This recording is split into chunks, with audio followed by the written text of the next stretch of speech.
Yo, Big Kids back up in here.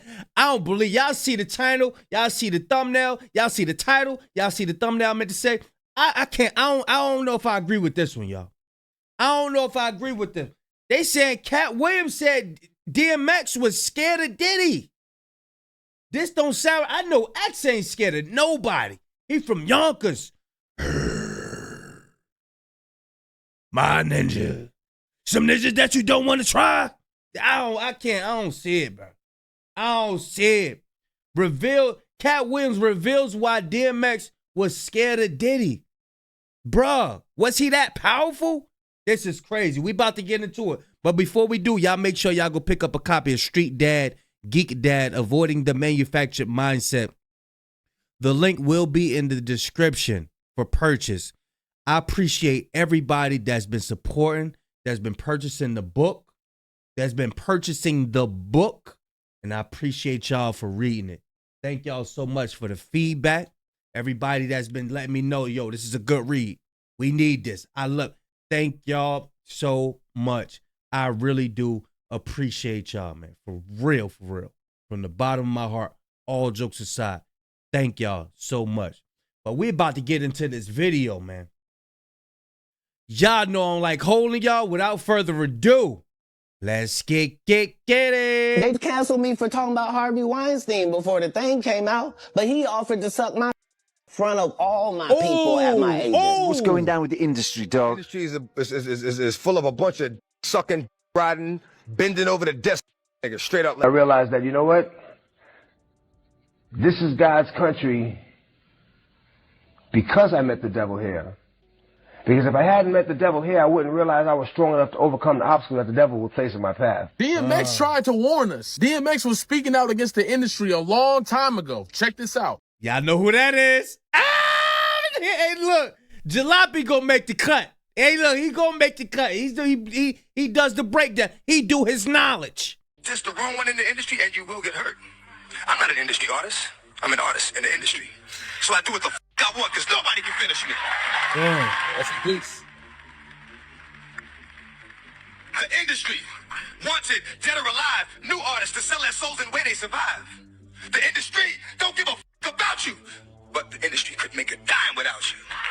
So, turns out DMX was trying to warn us about Diddy for years. And while most folks just brushed it off, one person who was actually paying attention was Katt Williams. See, Katt's been through the same type of thing as X. Blackballed, arrested, painted as crazy, all because he wouldn't stay quiet. And both Katt and X talked a lot about how the industry really works behind the scenes, and how if you don't play along, they come for you. And now, Katt is starting to say the quiet part out loud. He's putting the pieces together. He knows DMX wasn't just struggling with addiction. He was struggling with a system, and he saw Diddy as part of that system. But what exactly did DMX witness that made him turn his back on the industry? And what was the moment that made him realize Diddy was working for that other side? Let's get into it. Yo, I think a lot of New Yorkers look up to Diddy when they not in the game, when they not in the rap industry, right? And they aspire to be in the rap industry, and they start looking up to Diddy. But when they get around Diddy, they like, you do that? They probably open one of them doors. Y'all already know what one of them doors. Probably open up one of them doors and get it. I don't want to be down with this. He did all of that. I'm thinking I'm the only black person on the script. I get there, it's 3 other black guys on there. Woo. Huh. So you wonder what they did to get there? I told him no. What y'all do? They got this new breed of rapper that's paying DJs to play their Right. And, you know what I'm saying? They sucking the record label executives' dicks, and it's like they. So now that Diddy's finally facing justice for things way darker than most of us could ever imagine, many whistleblowers who were once brushed off for trying to tell us about Diddy are now being vindicated. And that includes Katt Williams and DMX. For years, they were out here telling the truth about the industry, warning us about the power players behind the scenes, and calling out the manipulation, exploitation, degenerate pirates, rituals, and everything in between. between. But nobody wanted to hear it back then. They were dismissed as crazy, bitter, washed up. People laughed them off, saying they were paranoid or high on substances. But look at where we are now. Everything DMX and Katt were saying back then is starting to make a lot more sense. These two were both labeled as problems in the industry because they wouldn't stay quiet and didn't play the game. And now that the mask is slipping, especially with Diddy, it's clear X and Katt weren't ranting. They were revealing. An old interview just popped up where DMX said straight up that Diddy was R-wording his artists. Now, some people think he was just using that word to call out how Diddy financially ripped off his artists. Like not... Bruh, y'all remember on The Locks, I think it was We Are the Streets, when they introduced J Hood. What was the rhyme? How the rhyme go? Don't sleep, because while you sleep, you're dreaming. And while you're dreaming, your wife getting pumped full of you know what, right? And after that, what records did he announce? What record label did he announce? We'll be you, raping you, whipping you. Y'all remember that? That was people been telling us. People been telling us. We just didn't. We wasn't putting it together. Not paying them what they deserve. But a lot of folks aren't so sure. It sounded like DMX meant exactly what he said. And now with all these dark allegations coming out about how Diddy was allegedly forcing himself on his artists, it's starting to look like X might have been telling us the truth all along. Like, damn. I'm glad, And this isn't the only thing that DMX talked about. He also talked about how there were people in the industry that basically wanted to take you out to dinner and stuff to get a hold of your music. And you cannot tell me that DMX was not talking about Diddy, because the first thing that I thought of is when 50 Cent said that Diddy asked to take him shopping. And then in another interview, DMX said that Diddy originally passed on signing him to Bad Boy because he didn't think X was marketable. But the second Diddy saw the kind of deal Def Jam was offering him, suddenly he switched up and started begging DMX to stay. According to Vibe magazine, DMX said, Puff was like, I'll lace your pockets. I'll double what they gave you and lace your pockets. But DMX had a bad feeling about Diddy. And allegedly, it's because he had already heard some... He was going to lace you, all right? Oh, yeah, he was going to lace you, all right? Yeah, watch out for your drink. Rumors about what was really going on behind closed doors at Bad Boy Records. Now, sure, maybe when DMX used the R word, he was just talking about Diddy stealing from Biggie and other artists. But with all the disturbing stuff coming out lately, who knows? Maybe he meant exactly what he said. And it doesn't stop there. DMX also hinted that some rappers in Diddy's circle were literally doing whatever it took to get signed, even if that meant bending over for a deal. And one name that came up is Ja Rule. DMX and Ja had serious beef back in the day. And at one point, X claimed he knew Ja was messing with his male stylist. Certain subjects you gonna touch on this, or just like you just going at him? About him being a homo, you know he be too, right? No. Oh. Nigga that was styling his clothes. I got the inside information, man. Nigga that was styling his clothes for one of them shows, got him ecstasy on one night and him. No, dog. Oh. He said his stylist. That's the same thing they were saying about Shannon Sharp, allegedly. I don't know what I'm talking about, YouTube. They said, y'all see them pictures with the stylists and all that. Something with them stylists. That's what DMX said. Damn, that's crazy. Yeah, Ja Rule niggas, I'm telling you, dog. Oh, my mama. Told me that himself. He said, yeah, I was with Ja, you know what I'm saying? And, he was all ecstasy up, so he... What? Whoa. What? It was crazy. Yeah, man. They should leave me walk around with a bag of them pills, man. Talk about me, you can't be serious. That X is everything. Get it? The X is everything. Hi, me. Yo, this... He said they walk around with a bag full of them, man. This is a big statement you making here, man. You throw it... Yeah, man, Ja Rule's nigga, straight up. He's... Oh, this is... This is God damn, wild. once you give your man Ja Rule some X, and he'll you. Around that same time, DMX also started calling out other rappers who were playing along with the industry's twisted games and doing shady things for label executives just to get their music played on the radio. Now, you got issues with the industry. What's going down with the industry, dog? The industry is full of a bunch of sucking, riding, bending over the desk, straight up like that. Whoever don't like it, bring it. Bring it. I don't give a bring it. Bring it. They got this new breed of rapper that's paying DJs to play their shit. Right. And, you know what I'm saying? They sucking the record label. Oh, he's telling you, the record label executives. Who is that? Look at the person who put Diddy on. Who put Diddy on? I told y'all, it's like you got to climb the tree. Diddy is just at the bottom of the totem pole.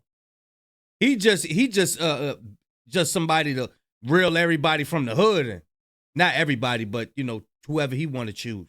But then you got to climb up the tree. I'm telling you. Executive, it's like there's too much of that going on. Right. You know what I'm saying? Let me be me. Let me be the artist that I am and just play. You know what I mean? Exactly. Now they want you all up under this, you know, sitting at going to dinner with them and like that, and you know, all that favor for a favor shit. I don't get down. They getting rid of the talent part. This was around the time they was getting rid of the talent part, and however much money they put behind the artist, that's the artist that's gonna take off. It started to not have nothing to do with talent, and that's how they turned the great music that we had. They just turned it into. Now this is why all you see is drill rapper. This is all you see, all this unaliving each other in the music. But that's changed in 2025 because hip hop is back. Hip hop is back. Down like that, look, I give you the music, you give my money. And then we also can't forget about X's iconic track, The Industry, where he really broke down how the music business really works. The industry, man, it's not the same. Doesn't have to do with talent. It's about playing the game. Ooh. The industry, real is dying to get in. The industry, just to find they don't fit in. The industry ain't what it used to be. The industry's trying to control the way you MC. Ooh. They want you to dress like this and talk like that. But I'm going dress like this and talk with the bat. The industry, got your word? Meaning nothing. The industry, but you heard because he's bluffing. The industry, money, hate, but I dare you to try to take a thing off my plate. If you ain't got a strong mind, the industry will break you down. It's a matter of time. The industry, vultures with nothing to feast on. See? Vultures. I'm getting my beast on. The industry, stay in the dirt, play in the dirt, test the wrong one in the industry, and you will get hurt. I'm not an industry artist.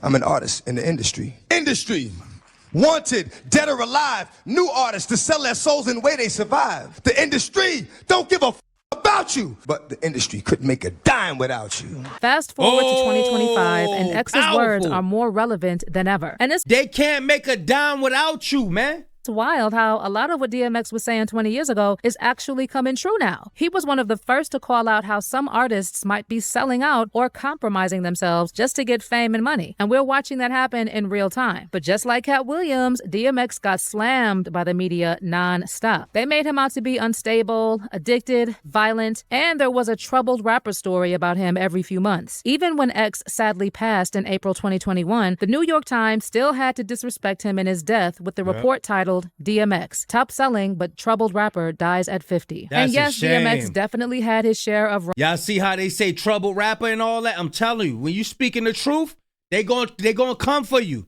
They don't want nobody speaking the truth. I'm telling you. Run-ins with the law. Stuff like substance and weapons possession, reckless driving, and probation violations. But here's the thing. Even with all that, DMX was never accused of anything like messing with young girls or SA. There are zero public accusations of DMX being involved in any type of predatory behavior. And that's something that separates him from many, if not most, rappers in the industry. But check this out. Y'all see how they try to do him in the movie Belly?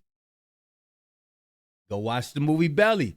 He didn't make the movie scenes up like that.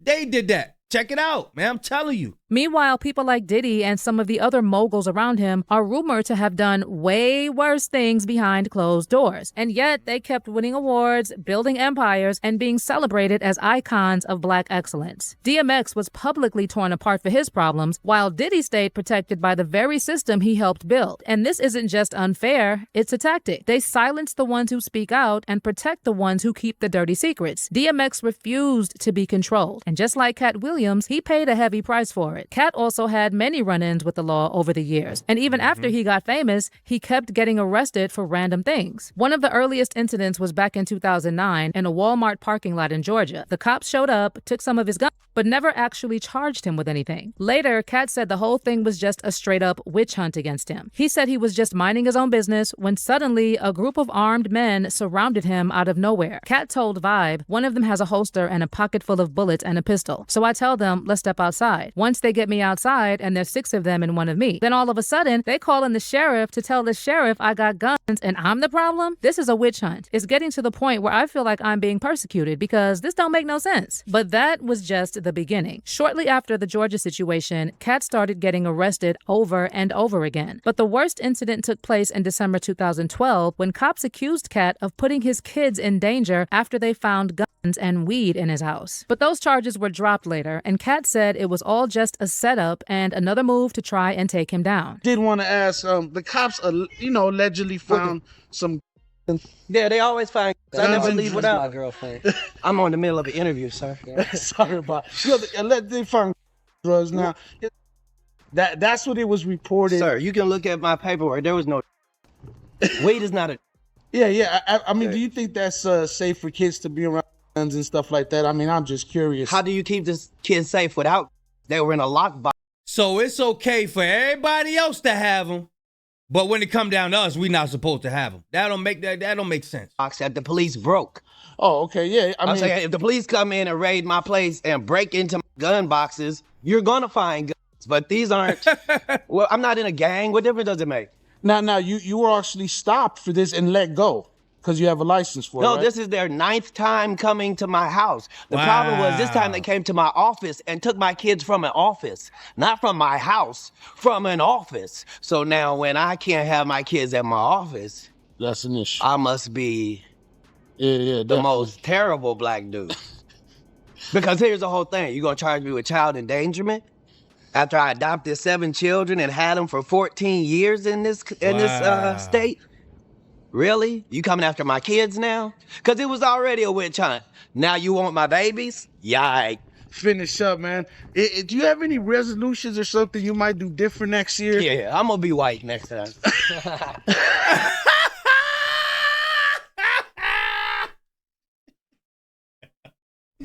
He said he said he gonna turn white. He gonna be white next time. I'm gonna turn white.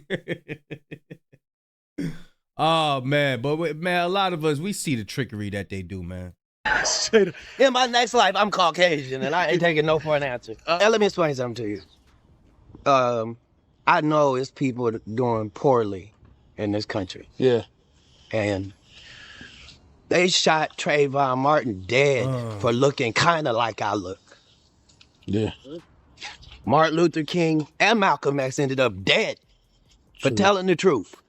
So as a comedian, I don't think it won't happen to me. I think they've thrown me in jail 36 times in 36 months, and I think you've never seen me in a court of law. That means they're effing with me. And today, they crossed the line, because now they took my babies. All right, man. Well, Katt, we wish you luck, man. And luck is unnecessary. Thank you. Have a good night. Thank you, brother. But that wasn't the end of it either. In 2014, Katt was arrested with Suge Knight for grabbing a paparazzi's camera. Now, the media tried to make it look like they were just randomly attacking the paparazzi, but Katt later said the truth was different. One of the paparazzi was actually trying to film Suge Knight's 5-year-old son. I saw where you and Suge got arrested, right? You and Suge got arrested? Is that true? Allegedly. Allegedly. Yeah. Allegedly. Okay. And what were we doing? Allegedly it had something to do with like some type of camera or something like that. I'm not sure. I'm just sure. I'm just saying this is what I read. I'll tell you the story, and you tell me then does that change how you frame this? Okay. So we have a meeting with a hologram company, which is going to go into a licensing deal on some holograms. This is in Beverly Hills. So now there's a rodeo, and behind that is an alleyway where you park your vehicles. Mm-hmm. That's where we are. Suge has brought his son with him who's 5 years old. Is he talking about that hologram? Y'all remember when they had Tupac as a hologram when that first came out? That was some years ago, though. I don't even know if Katt Williams was out then. They had Tupac on stage as a hologram. And I think Snoop Dogg, too. And before we go into this meeting, Suge's son runs behind the dumpster and urinates. And a lady films his penis. Yeah, that's indecent exposure. Out. Peeing behind the dumpster. They're going to call the cops. And then says, oh, I thought that was Katt's kid. So, yeah, that's what happened. See, man, like see, this is so understand, we were facing 20 years, Suge and I. 20 years for that. And if it wasn't for the fact that this is Beverly Hills and it's all on camera, they had no problem sending us up the river when we couldn't have possibly done what was being said. That lady said that she got jumped on by me. And while Suge Knight was dealing with all those arrests, the tabloids were busy painting him as an addict and a troubled comedian. The same old playbook they used to tear down DMX. But things get even darker. DMX often talked about battling demons in his music. And on the Dr. Phil show, he said the devil actually approached him not once, but 3 times. To give some context, one of DMX's most talked about interviews was when he appeared with his son on Iyanla Vanzant's show on Oprah's own network. Now that interview was a mess, as Iyanla kept pressing his buttons, interrupting. Shut the fuck up, lady! I'm tired of you. Be quiet. Him and being condescending. Just once, since I've done it so much, since this is such a major What part. About today? Lady, shut the fuck up, man. No, I'm talking about. No, listen, man. Listen, man. I'm not going for this. You don't get. I was talking to Xavier. Damn, y'all, for real. I was talking to Xavier. I'm not intimidated You by don't gotta be intimidated, man. Stop running your mouth. What about? I'm not. So after that interview, DMX said he felt tricked into opening up about his addiction, even though he was already pretty honest about it. And while people warned him not to go on another talk show, he went ahead and appeared on Dr. Phil anyway. During that interview, Dr. Phil. Look. Y'all gotta see this Dr. Phil interview. Go look it up. Go look it up. This Dr. Phil joint. This joint funny. Started bringing up DMX's lyrics, including one song that touches on the highs and lows of fame, which ends with a powerful line, mow the grass to see the snakes. Basically saying, you've got to clear the nonsense to spot the people out to get you. Well, I want to take a look at some of the lyrics from your song. How about Everybody's a snake. That's why I try to keep the grass cut so I can see them when they coming. Then I they ass up. Hey, look. These were the days. Look. Hey, look. Dr. Phil was trying to carry him the whole time. Look, X wasn't having it. He was making Dr. Phil look bad. To get you. Well, I want to take a look at some of the lyrics from your song. How about I pick the lyrics? Who We Be. I think you'll like these lyrics. The hurt, the pain, the dirt, the rain, the jerk, the fame, the work, the game. I like what you said. Yeah. Did it. The friends, the foes, the bins, the hoes, these studios, the shows. Why don't you just read it? I like the way shows, it comes and it goes. The jealousy, the envy, the phony, the friendly, the one that gave him the slugs, the one that put him in me. The snakes, the grass, too long to see. The lawnmower sitting right next to the tree. It's right there. Just mow that grass and you'll see the snakes. Yeah. Hey, look. I love it. See, Dr. Phil he's not able to interpret the lyrics like X do. You know what I'm saying? Dr. Phil, he's reading the words like, oh, why did you say that? Why did you say? Look, X had to take it over like, yo, this is the whole picture right here. Just mind your business. You a student. You coming in my house. Even though I'm in your studio, now you pulled up my lyrics. You in my house right now. You in my house. He had to let him know. It's right there. Just mow that grass and you'll see the snakes. Yeah. Dr. Phil ain't want his audience to clap neither. I'm telling you. He tried to have DMX up there to embarrass him. DMX, he came up there swift. I'm telling you, y'all love this joint. Look it up. Dr. Phil then shifted the conversation to DMX's more spiritual side, pointing out his song, Lord Give Me a Sign. X then delivered the lyrics with raw emotion and talked about how all of his albums have some kind of prayer or talk with God. You've had I guess I would call it a gospel song, or certainly Gospel song and a conversation with the Lord on every album. on every album. Lord, give me a sign. I pulled some of those lyrics out. Tell me what these lyrics are and what they mean. It's a conversation with the Lord. I really need to talk to you, Lord. Since the last time we talked, the walk has been hard. Now, I know you haven't left me, but I feel like I'm alone. I'm a big boy now, but I'm still not grown. I'm still going through it, pain and the hurt, soaking up trouble like rain in the dirt. And I know only I can stop the pain with just a mention of my Savior's name. In the name of Jesus, devil, I rebuke you for what I go through and trying to make me do what I used to. But all that stops right here. As long as the Lord's in my life, I will have no fear. I will know no pain from the light to the dark. I will know no shame, spit it right from the heart, because it's right from the start that you held me down and ain't nothing they can tell me now. Lord, give me a sign. But then Dr. Phil also... Yo, stop playing. Dr. Phil trying to expose him for... I want to see if he's going to be high and mess up his lyrics. Bruh. Hey, Dr. Phil, you stepping in a whole new world, boy. You stepping in a whole new territory, boy. Wordy bond.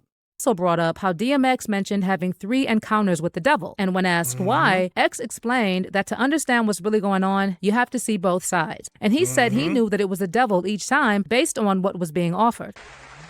You've had a song on every album, a conversation with God. Yes. You've had... And a prayer.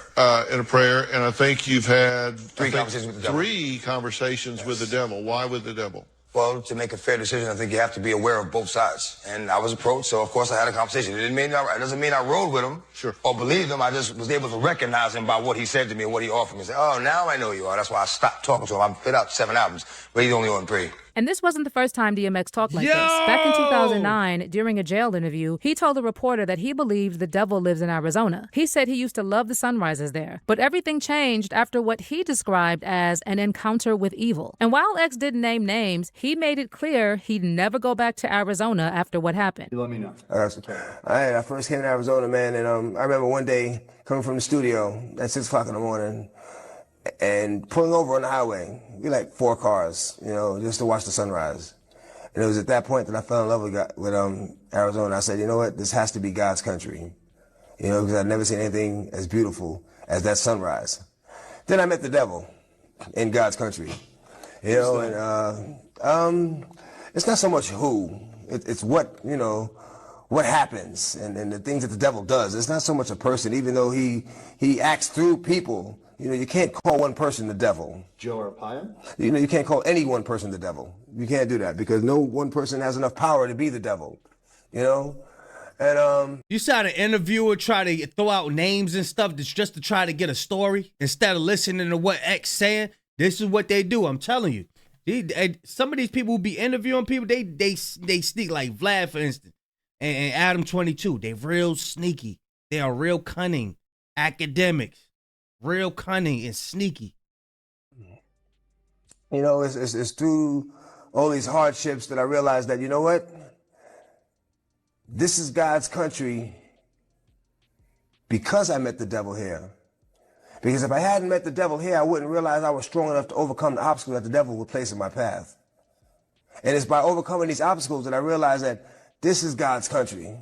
Because he helped me get over these obstacles. He helped me get over these hurdles. Okay, but when you're done here, when you're out of here, I'm not looking back. You're not coming back? No, I'm not coming back. I'm not coming back for a show. I'm not coming back for a visit.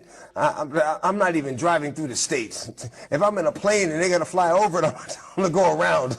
Now, there's been a lot of speculation over the years about what exactly DMX meant when he said he met the devil in Arizona. Some speculate that he was talking about encountering the industry's evil behind the scenes, since Arizona has long been known as a low-key spot for retreats, private events, and rehab centers. So it's very possible that DMX had an experience there, maybe with label executives, lawyers, handlers, or even fellow artists that felt spiritually corrupt or manipulative. For a man like X, who viewed life in terms of spiritual warfare, those types of encounters could absolutely register as a meeting with the devil. Who knows? He could have been offered a major deal, contract, or favor in exchange for compromising himself or his beliefs. And this would track with his broader narrative that the industry constantly tried to control or own him, but he resisted. And this also lines up with what Katt Williams said in that viral Club Shay Shay interview. How at some point, you've got to choose a side. It's either God's side or the other one. These people are not powerful. Satan can't create anything.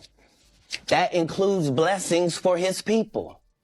That's why, you know what the #1 job of somebody that sold their soul in Hollywood is? What? Is to act like it didn't happen. The black dude, race is not where the line is drawn. It's God's side and the other side. Talk that talk. Talk that talk. I told y'all, Satan gives blessings as well. I'm telling you, Satan will give the most evil person everything that you ever wanted. That you could be worshiping God. You could be worshiping God. And you could see this evil person getting all this stuff. That's to try you to see if you're going to go on Satan's side. That ain't nothing but a Lord. That ain't nothing but one of Satan's tactics right there, y'all. And we don't care nothing about the other side. So when DMX talked about meeting the devil in Arizona, maybe it was a spiritual message. Maybe it was code for a powerful figure. Or maybe it was him reliving a dark, life-changing moment. Either way, it's clear something serious went down. And like a lot of things X said, people didn't catch the truth until way later. But now I want to hear what you think. Was DMX dropping hints about something bigger going on in the industry? What do you think he meant by that? Yo, when she said that they had them little retreats and rehabs and stuff in Arizona, he's saying something. X saying something. I'm going to do some research on Arizona and celebrities and all of that. We going to see what we find, y'all. Y'all let me know what y'all think about the video. Y'all do some research on Arizona to see what's going on. Put it in the comment section as well. Big Kish signing out. I'm gone, y'all.